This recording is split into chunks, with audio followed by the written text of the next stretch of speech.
ঠাকুরের আতুল চরণে প্রণাম জানিয়ে, আরাধ্যা জগজ্জননী পরমায়ের আতুল চরণে প্রণাম জানিয়ে, পরম পূজ্যপাদ বরদার চরণে প্রণাম জানিয়ে, পূজনীয় আচার্য দেবের চরণে প্রণাম জানিয়ে সকলকে এর আনন্দিত জয়গুরু বলে আলোচনা প্রসঙ্গে প্রথম খণ্ডে ৪ঠা চৈত্র ১৩৪৭ সাল মঙ্গলবার শ্রী শ্রী ঠাকুর রাত্রে খাওয়া দাওয়ার পরে বাঁধের ধারে তাসুতে বসে খুশি মনে গল্প সল্প করছিলেন।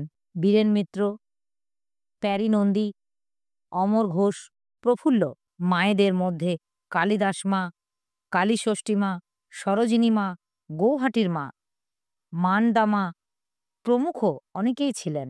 বিকৃতি সুরত সম্বন্ধে কথা উঠল।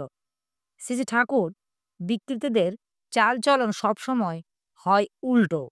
যাকে সে পছন্দ করে বাইরে হয়তো দেখাবে, জোর গলায় বলে বলে বেড়াবে, তাকে সে আদৌ পছন্দ করে না। আবার যাকে হয়তো সে খুব পছন্দ করে না, সেখানে হয়তো আদরের ছড়াছড়ি করবে। সে হয়তো কাউকে চুমু খেতে চায়, কিন্তু নিজে চুমু খাবে না, অন্যকে দিয়ে খাওয়াবে। নিজে খেলে পাছে লোকে তার মনগত ইচ্ছায় বিষয় জেনে ফেলে। তারা একের অভাব অন্যকে দিয়ে পূরণ করতে চায়। পরপর বিভিন্ন মানুষের পেছনে এইভাবেই ছোটে, তাই শান্তি পায় না। বিকৃতিদের পরিচালনা করতে গেলে যৌন স্তরে বন্ধু হওয়া লাগে, নিজে উল্টে থেকে খুব সাবধান হয়ে চলা লাগে, নচেৎ তার সাড়া বহন করে মানুষ নিজেও বিগড়ে যেতে পারে। অটুট ও কঠোর ইষ্টপ্রাণ যারা যৌন জীবন এর উপর পূর্ণ আধিপত্য যাদের আছে, তারাই এটা পারে। তাছাড়া এই ব্যাপারে লাগে বহু সূক্ষ্ম মনোবৈজ্ঞানিক প্রক্রিয়া। তাই যার তার এই ব্যাপারে হস্তক্ষেপ না করাই ভালো। আরও একটা মানুষের পিছনে খাটুনিও লাগে অসম্ভব। ততখানি ধৈর্য, সহ্য এবং অধ্যবসায় কম মানুষেরই থাকে। শ্রী শ্রী ঠাকুর অন্তরঙ্গ ভঙ্গিতে স্নেহব্যাকুল কণ্ঠে বললেন, দেখো, তোমাদের একটা কথা বলি, ছেলেপুলেদের কোনো ঝোঁক জোর করে ভেঙে দিতে যেও না। তাদের হয়তো নিবৃত্তি হতে পারে, কিন্তু বিকৃতির সূত্রপাত হয়।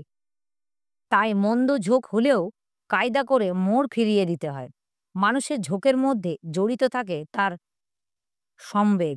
তাকে ডাঙশ মেরে ভেঙে দিলে সে হতভম্ব হয়ে ওঠে, দিশাহারা হয়ে পড়ে। কিন্তু হ্যাঁ না, ভালো মন্দ, অপছন্দ পছন্দের একটা সহজ সুস্থ জীবনীয় বিন্যাস হয় না তার ভিতরে। হ্যাঁ না ধারণায় ২ বছরের মধ্যেই এস্তেমাল করিয়ে দিতে হবে।